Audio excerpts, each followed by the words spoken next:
Bloch के मेरे शेरों शेरनियों, आपको कश्मीर के बेटे, बलोच के बेटे मोहम्मद नवाज शरीफ का सलाम। आपको कश्मीर के बेटे मोहम्मद शहबाज शरीफ का सलाम। और आपको, जिसको आपने दुख्तरे कश्मीर का नाम दिया, बिनते कश्मीर का नाम दिया, बलोच की बेटी का नाम दिया, आपको बलोच की उस बेटी और बहन मरियम नवाज शरीफ की तरफ से अस्सलाम अलैकुम।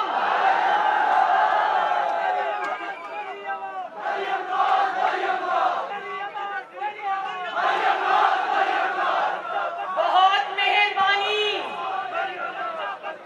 बलोच के अवाम, आपकी बहुत बहुत मेहरबानी।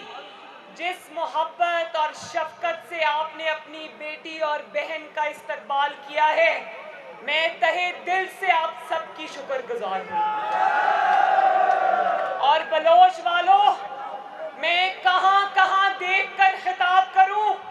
पहाड़ों पे देखूं या छतों पे देखूं या बरामदों में देखूं या चबूतरों पे देखूं या ढलानों पे देखूं या इस मैदान में देखूं? मैं कहां कहां देखूं? हर जगह अवाम का एक जम्मे गफीर नजर आ रहा है।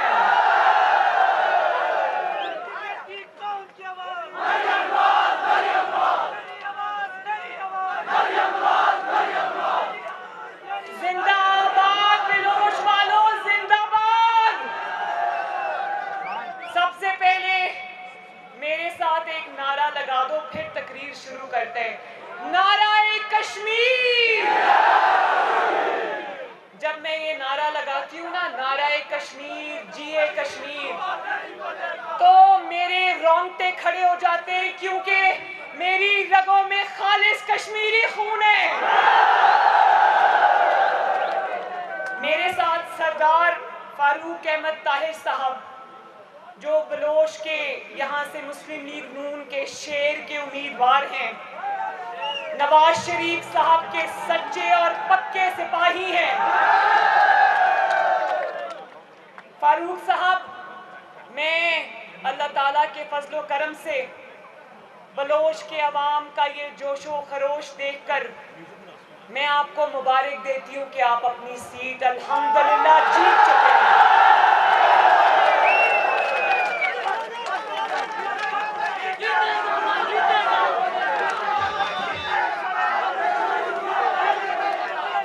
बलोच वालों, अच्छा बलोच वालों, आपको पता है आज कैप्टन सफदर की तो तबीयत खराब थी, वो नहीं आ सके, वो कोर्ट भी नहीं जा सके। लेकिन आज मेरी इस्लामाबाद हाई कोर्ट में पेशी थी। मैं जानती हूँ कि मुझे उसका नुकसान भी हो सकता है, लेकिन मैंने इस्लामाबाद हाई कोर्ट में एप्लीकेशन दी और मैंने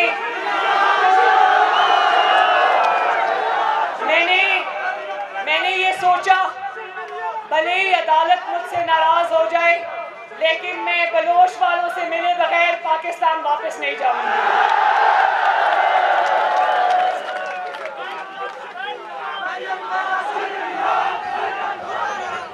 एक बड़ा जबरदस्त नारा लगाया, मैंने सुना। मैं सबसे पहले तो ये बलोच की इतनी बड़ी तादाद में जो यूथ यहाँ पर जमा है, मैं सबको अपना बहुत बहुत प्यार और दुआएं देना चाहती हूँ। मैं आप सबके, मेरे यूथ के, मुस्लिम लीग नून के शेर जवानों, मैं सबके जज्बे को, दिल से आपके जज्बे की कदर करती हूँ और आपको दोनों हाथों से सलाम करती हूँ। बलोच की यूथ ने एक नारा लगाया, अभी मुझे बहुत अच्छा लगा और मुझे खुशी भी हुई। आप सब ने नारा लगाया ना, मियाँ जदों आवेगा ते लग पता जावेगा। मियाँ जदों आवेगा, मियाँ जदों आवेगा, मियाँ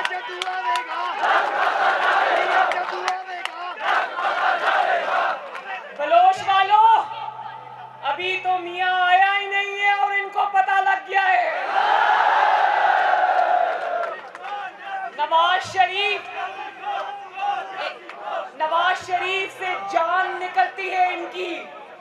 नवाज शरीफ का नाम सुनते ही नवाज शरीफ के मुखालिफिन पर, इमरान खान पर कपकपी तारी हो जाती है। देखो, नवाज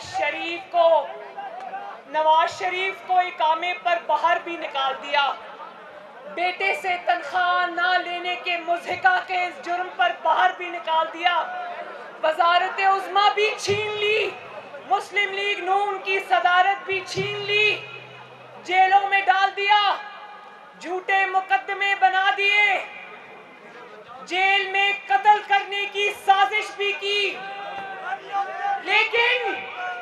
लेकिन 3 साल के बाद भी, जाली हुकूमत के 3 साल के बाद भी बलोच वालों, आज भी इमरान खान की सुबह भी नवाज शरीफ से होती है, उसकी शाम भी नवाज शरीफ से होती है।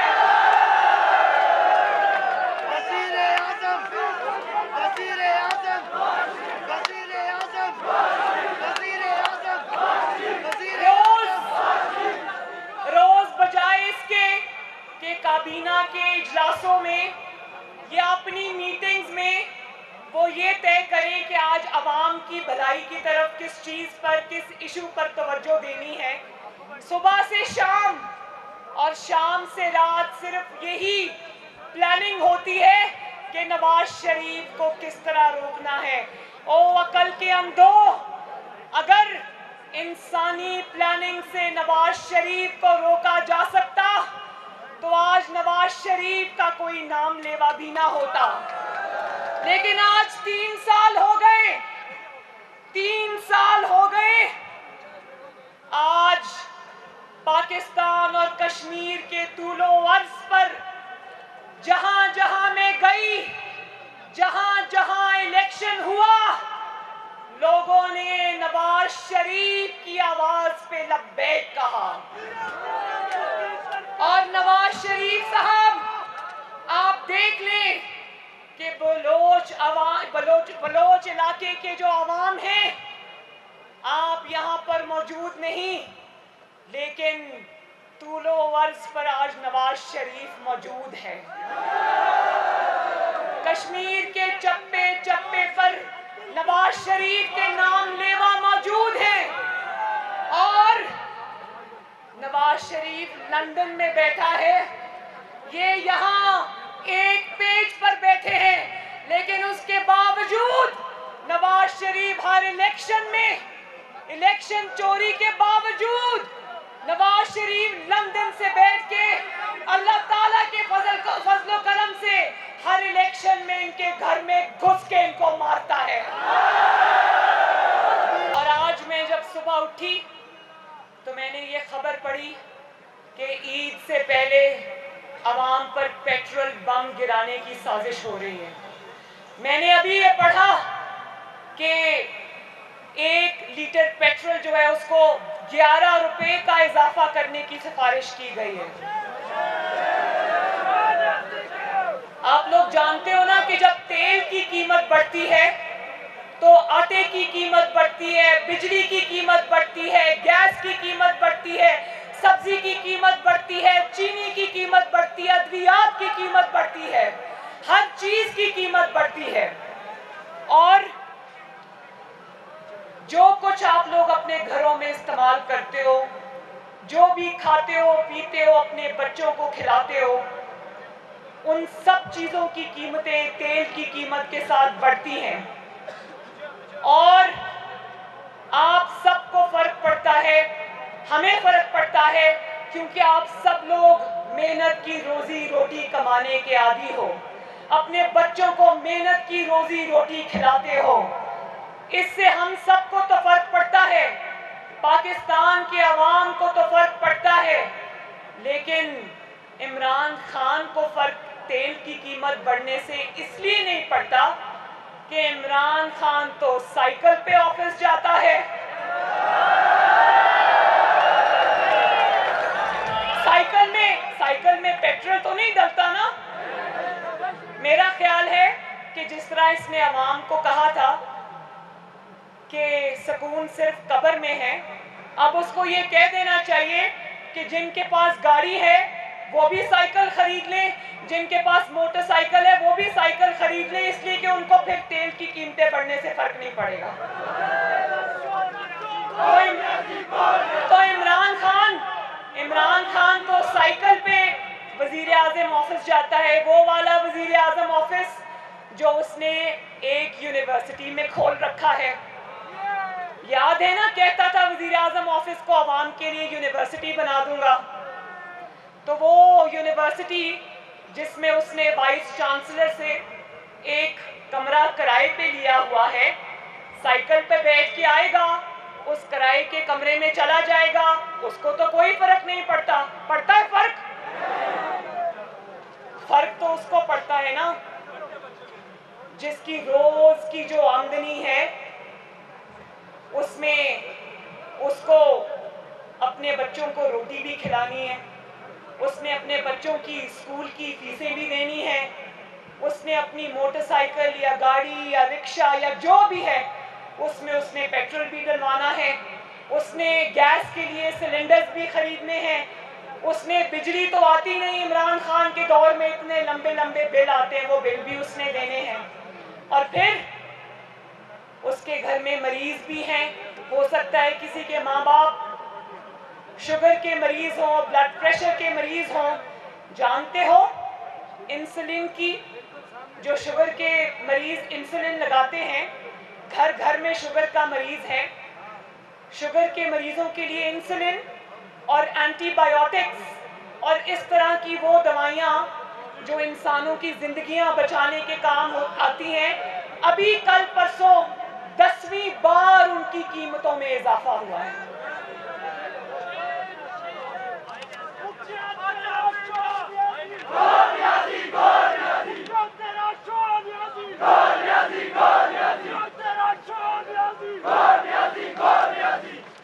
और फिर पाकिस्तान की मईशत की तबाही फेरने के बाद, गरीब को और गरीब करने के बाद, लोगों से रोजगार छीनने के बाद, उनके छोटे बड़े कारोबार तबाह करने के बाद, मरीजों से उनकी दवाइयां छीनने के बाद, अब जो नवाज शरीफ के बनाए हुए मंसूबे हैं, जिनमें मोटरवेज शामिल हैं, जिनमें एयरपोर्ट शामिल हैं, पाकिस्तान में उनको गिरवी रखने की साजिश कर रहा है।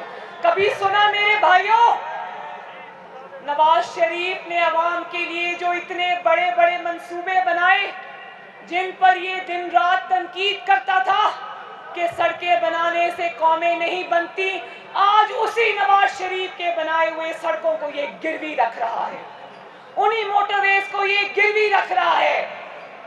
तो वो नारा सुना था ना 2018 के इलेक्शन से पहले, जब आएगा इमरान बनेगा नया पाकिस्तान। अब पता है क्या नारा होना चाहिए? जब आया है इमरान तो बिकेगा सारा पाकिस्तान। और पाकिस्तान को महंगाई, लाकानूनियत, मईशत की तबाही के सुनामी में डुबोने के बाद अब इसका इरादा है आजाद कश्मीर में को भी उसी सुनामी की लपेट में लाने का। पहले ये पाकिस्तान को गिरवी रखकर आ गया, तो कोई बईद नहीं, अगर अल्लाह ना करे ये वोट चोरी करके कश्मीर में हुकूमत बना देता है, तो कोई पता नहीं ये कश्मीर के पहाड़ों को भी IMF के आगे गिरवी रखकर आ जाए।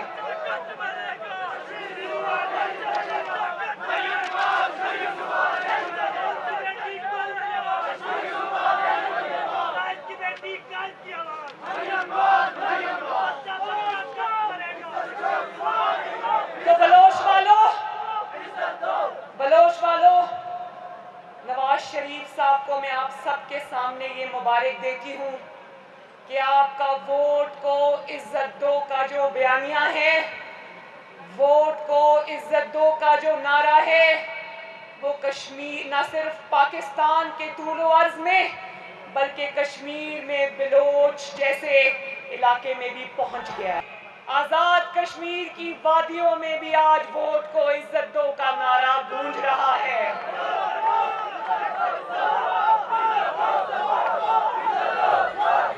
तो बलोच के मेरे भाइयों, मुझसे वादा करो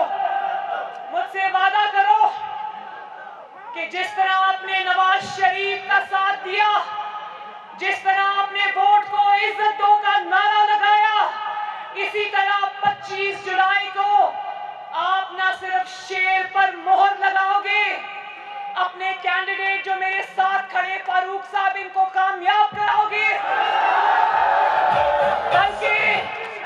बल्कि वोट को इज्जत भी दिलाओगे इंशाअल्लाह।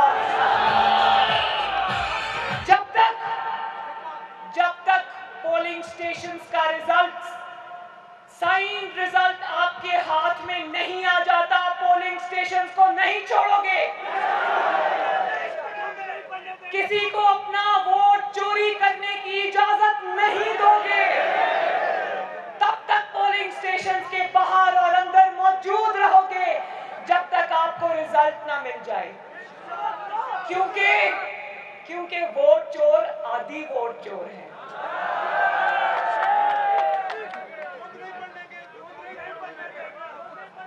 देखो, अब उसको अगला इलेक्शन अपना हारता हुआ नजर आ रहा है, तो आज उसको इलेक्शन रिफॉर्म्स याद आ गए हैं। इलेक्शन रिफॉर्म एक ही होता है, कोई और इलेक्शन रिफॉर्म नहीं होता, कोई मशीन नहीं होती, कोई आरटीएस नहीं होता। इलेक्शन रिफॉर्म एक ही होता है और वो है अवाम की ताकत।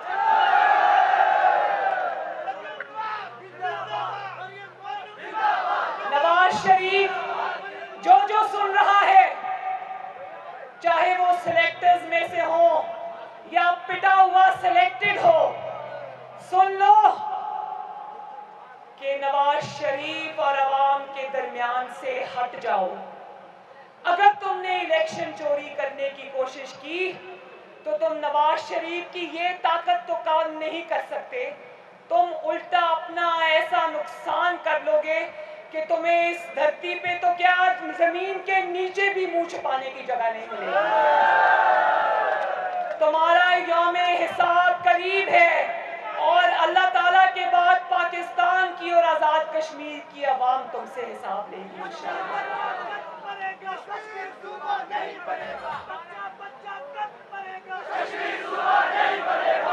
इंशाल्लाह। मैं आपके साथ, देखो, आवाम का ये नारा है, मैं लगाती हूँ, बच्चा बच्चा कट मरेगा। और अगर इसके लिए कोई स्टैंड ले सकता है तो वो मोहम्मद नवाज शरीफ है। ये हमारे कैंडिडेट खड़े हैं, इनका आवाम के सामने हाथ पकड़कर ऊंचा करें। बलोच के मेरे भाइयों, वादा करो कि इनको भारी अक्सरियत से कामयाब कराओगे। अगर आप इनको भारी अक्सरियत से कामयाब कराओगे तो इंशाअल्लाह मेरा वादा है कि बलोच का इलाका दिन दुगनी रात चौगनी तरक्की करेगा। और आप जानते हो ना कि नवाज शरीफ और मुस्लिम लीग नून का कोई भी वादा झूठा नहीं होता। नवाज शरीफ अपना नुकसान तो कर लेता है लेकिन अवाम का सर नहीं झुकने देता, अपने वादों का पास रखता है। तो इंशाअल्लाह 25 जुलाई को आजाद कश्मीर की वादियों में शेर दौड़ेगा। 25 जुलाई को अपने घरों में कोई भी ना बैठे। मेरी जो माएं, बहनें, बेटियां वो पहाड़ पर बैठकर सुन रही हैं, वो भी वादा करें कि 25 जुलाई को अपने घरों में नहीं बैठोगे, अपने दोस्तों, बच्चों, वालिदैन, बहन भाई, मोहल्लेदारों को लेकर निकलोगे और किस पर मोहर लगाओगे? तो फिर मेरे साथ मिलकर नारा लगा दो, ठप्पे पे ठप्पा। नहीं, पीछे वाले भी बोले, ठप्पे पे ठप्पा, ठप्पे पे ठप्पा। इंशाअल्लाह शेर जीतेगा और इंशाअल्लाह ताला 25 जुलाई को, बल्कि 26 जुलाई की सुबह को आजाद कश्मीर की आजादी और तरक्की का सूरज तलू होगा इंशाअल्लाह। बलोच जिंदाबाद, आजाद कश्मीर जिंदाबाद, नवाज शरीफ, नवाज शरीफ, शहबाज शरीफ, पाकिस्तान पाइंदाबाद। और एक बार आखिर में नाराए कश्मीर, जी कश्मीर। आपका बहुत बहुत शुक्रिया। अल्लाह ताला आपको अपने घरों में खुश रखे, आबाद रखे, जीते रहो, हंसते